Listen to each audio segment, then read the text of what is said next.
Арыстан койлордун арасында көз жарат экен да. Көз жаргандан кийин анан эсине келгенче, баягы энеси эсине келгенче баласы койлорго аралашып кетип калат экен. Анан койлорго аралашып, койлор менен жашай береткен.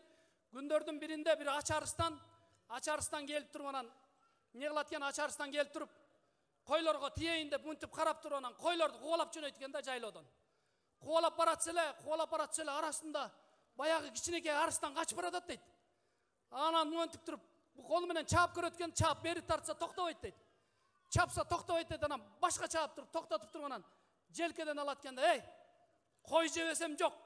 Мен сага сенин ким экениңди таанытайын" деп анан токойдогу сууга алып келип туруп, сууну көрсөтүп туруп, "Ким экениңди билдиңби?" дейт.